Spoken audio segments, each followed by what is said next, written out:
Now listen carefully to the conversation and answer questions 1 to 4. Hello, sit down, please. Thank you. Now, you are a new patient, aren't you? Yes, that's right. Okay, so I'd better get some basic details down first. Right, we'll start with your name. Martin Hansen. Do you spell that S-O-N or S-E-N? Hansen. Okay, and you're a first-year student? Yes, I am. Study in? Electronics, actually. I hope you enjoy it. Thanks. And your address? 2805 Hesperian Avenue, Hayward. 2805 and Hesperian. Yes, that's Hesperian. Hayward, Hayward. And your phone number?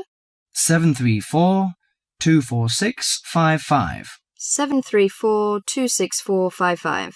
No, you got the 6 and the 4 the wrong way round. It's 246-55. Huh? Sorry, right. And, when were you born? The 15th of June, 1986. Here in New Zealand? No, I was born in Sydney. Now listen to the conversation and answer questions 5 to 10. Good. So, what's your problem? Well, frankly, I wonder whether it is a problem. I get the blues, and it lasts for quite a while.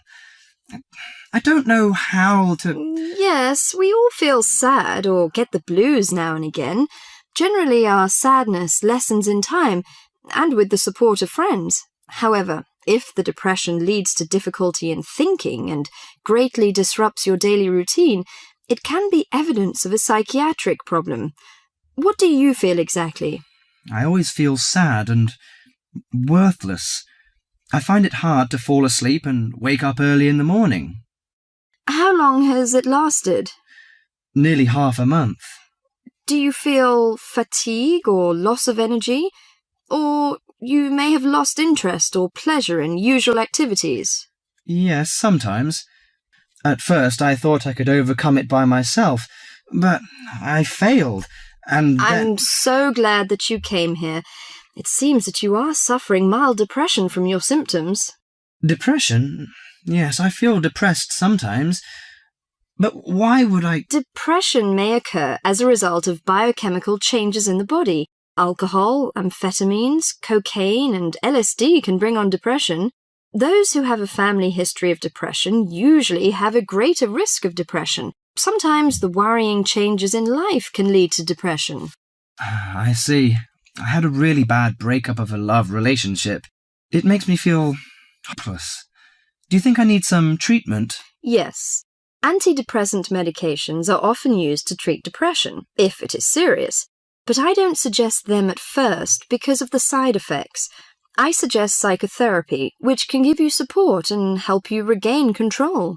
So do I need to come here every day? No, I will arrange counselling sessions for you, which will last 12 to 20 weeks. You come here once or twice each week. The psychotherapy is directed at helping you gain insight and understanding about events in your life, which may have contributed to your depression. With growing insight, you can often learn more effective ways of coping with your feelings and changing your behaviour. What can I do to take care of myself? Well, at first you should do some physical exercises on a regular basis, at least 3 times a week. How is your food? Do you eat well? Yes, I think so. I eat at my homestay family. Good. Find a hobby or a positive recreational activity to participate in once or twice a week. I know it's difficult for you, though. When you feel it's hard to overcome the depression, come to the counselling session. Remember, ask for help if the load is too heavy to handle. Yes, I'll try. So, when will my counselling session begin? I'm going to arrange that for you. First, look at questions 11 to 13. Right, Julia. So, from your CV and portfolio, and what you've already told me, you seem to be very much the sort of person we're looking for on the postgraduate course. So tell me, you finished your fashion design course in London 4 years ago. Did you think of carrying straight on and doing a higher degree at the time? Yes, but there were financial pressures. So I ended up working in the retail industry, as you can see from my CV. And actually, it was a very useful experience. In what way? Well, I was lucky to get the job with Fashion Now. They're a big store. And one of my priorities was to get as much experience as possible in different areas. So that was good because I had the chance to work in lots of different departments. And having direct contact with the customers meant I was able to see how they reacted to innovation, to new fashion ideas. Because with Fashion Now, a designer might show something in New York or Milan, and there'll be something similar in the shop within weeks. So that was probably the most useful thing for me. Right. And so what's made you decide to do a postgraduate course now? Well, while I enjoyed working at Fashion Now, and I learned a lot there, I felt, well, the way forward would have been to develop my managerial skills, rather than my skills in fashion design, and I'm not sure that's what I want to do. Yes. When I was doing my degree in London, I'd been interested in women's wear. But I know that there's been a lot of work done in areas like new fabric construction. And though I'm not intending to go too deeply into the technology, I'd be very interested in looking at how new fabrics could be used in children's wear. So I'd like the chance to pursue that line. Yes, good. And are you at all concerned about what it's going to be like coming back into an academic context after being away from it for several years? No, I'm looking forward to it. But I'm basically more interested in the application than the theory, or at least that's what I've found so far. And I'm hoping the course will give me the contacts and skills I need eventually to set up my own enterprise. I'm particularly interested by the overseas links that the department has. Yes, many of our students look overseas or to international companies for sponsorship of their projects.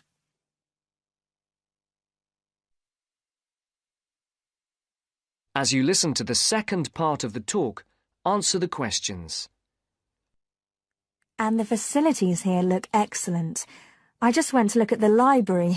It's really impressive. There's so much room compared with the one at my old university. Yes, most students find it's a good place to study. And there are link-ups to other universities, of course, and all the usual electronic sources. The staff run an information skills programme, which we recommend all postgraduates do in the first week or two. Design students find these special collections particularly useful. Yes. Then we have a separate computer centre, which has its own academic coordinator, Tim Spender.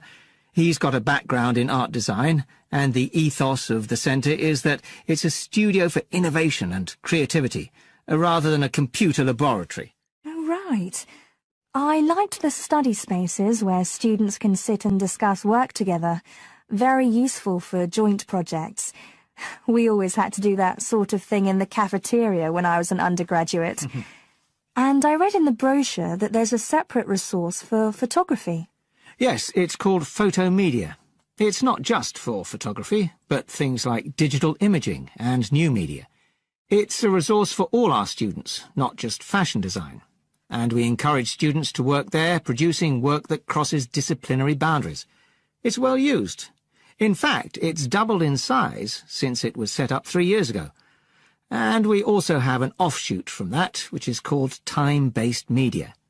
This is for students who want to develop their ideas in the area of the moving image or sound. That's in a new building that was specially built for it just last year. But there are plans to expand it, as the present facilities are overstretched already. Right. Now, is there anything you'd like to ask about the course itself? I know it's a combination of taught modules and a specialist project, but how does assessment fit in? Well, as you'd expect on a course of this nature, it's an ongoing process. The degree course has 4 stages, and there are what we call progress reviews at the end of each of the first 3. Then the final assessment is based on your project. You have to produce a report, which is a critical reflection on your work. And is there some sort of fashion show? There's an exhibition. The projects aren't all focused on clothes as such. Some are more experimental. so that seems more appropriate. We ask representatives of fashion companies along, and it's usually well attended. Right. And another thing I wanted to ask.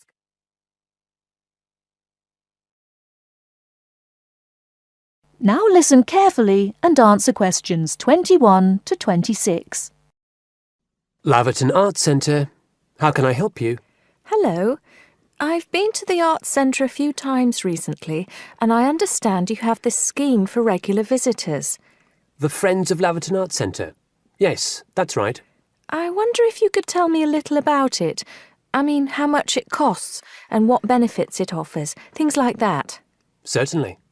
Well, first of all, the good news is that we've recently changed the scheme. It used to cost £15 a year, but now it's free. All you have to do is fill in an application form. You can either come to the Arts Centre and do that here, or you can go to our website and apply online. And so what are the benefits of joining? There are actually quite a few. As a friend of Laverton Arts Centre, you'll receive a newsletter every 3 months with information on all the forthcoming events. That sounds useful. You also get priority booking for shows and concerts in the main theatre. Can you explain how that works exactly? Yes. What that means is that when tickets go on sale, for the first 2 days they're only available to friends of the Arts Centre. So, as long as you book early, you can make sure you get seats. Great! Do you ever offer discounts to friends of the centre? Under the old system, when you had to pay to be a member, we did. Under the new system, there won't be any discounts for shows in the main theatre or films at the Arts Cinema. Having said that, we will be offering some discounts to members for performances in the small theatre. There'll be information about this in each issue of the newsletter. I suppose I can find that information online as well, can I? Absolutely. Actually, we're redoing our website at the moment. Right now, there actually isn't a special section for Friends of the Arts Centre on the website. Once the site's been redesigned, there will be.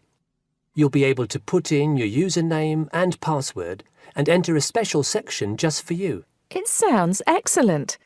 Are there any requirements, though? I mean, as a member, do I have to do anything? Yes, sorry, I forgot to mention that. There are no formal requirements at all, though obviously we have this scheme to encourage people to attend events here regularly. So, we ask that you attend at least 4 events a year, whatever they are, if you possibly can. Nobody's going to count, though, and it's totally up to you. That sounds fair enough.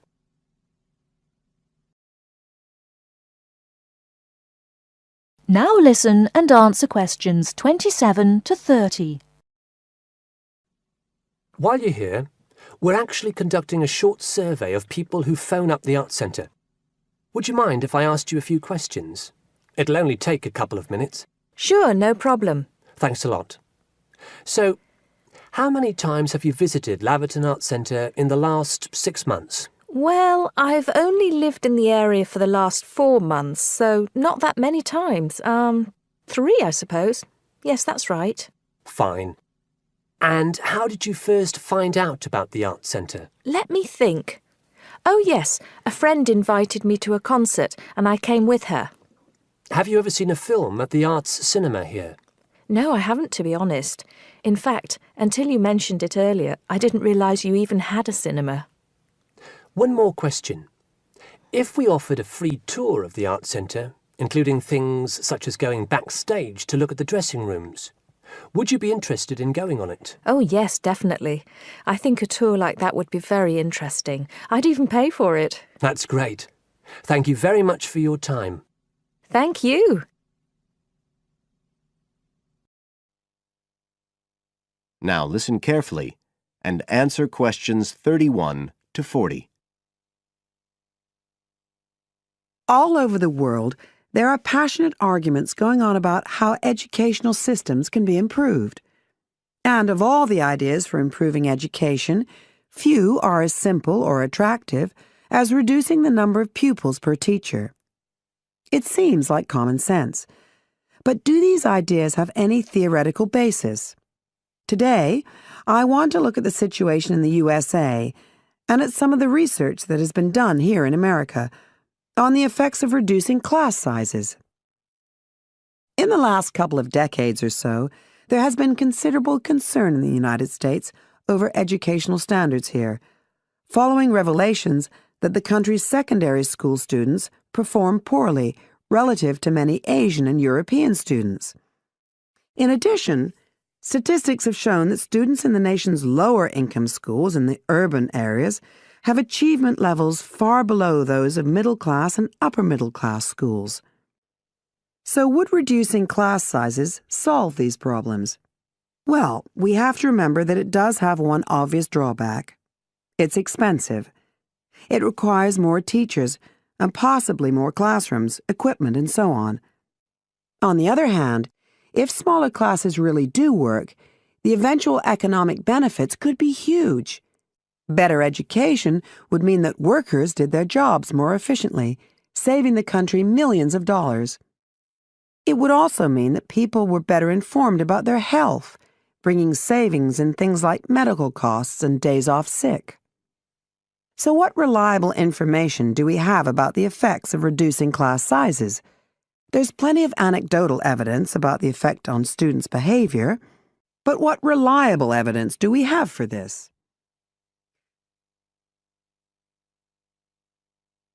Let's have a look at 3 research projects that have been carried out in the USA in the last couple of decades or so.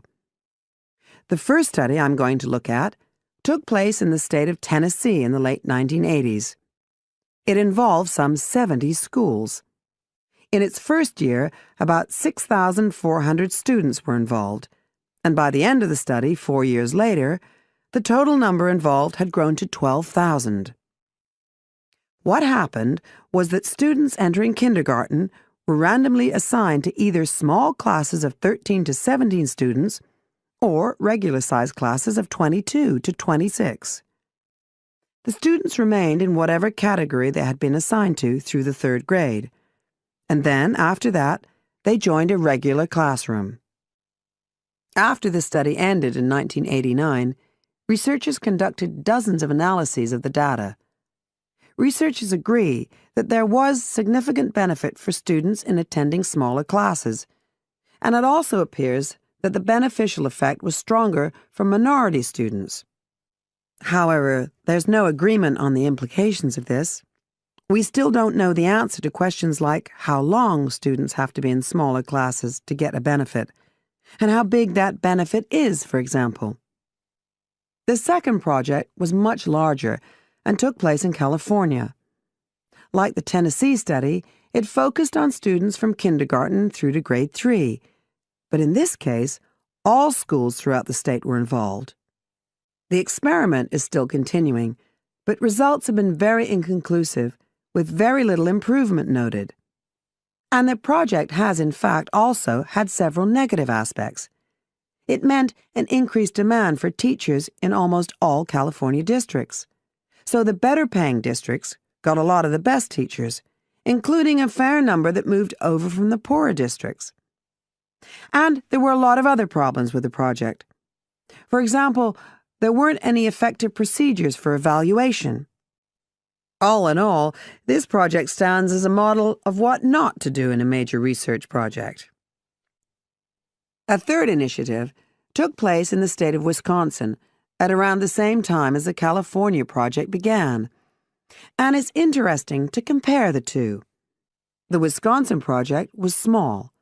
Class sizes were reduced in just 14 schools, but it was noteworthy because it targeted schools at which a significant proportion of the students were from poor families, compared with California's one-size-fits-all approach. Analysts have found that the results are very similar to the Tennessee project, with students making gains that are statistically significant, and that are considerably larger than those calculated for the California initiative. Now, I'd like to apply some of these ideas to the latest. You now have half a minute to check your answers.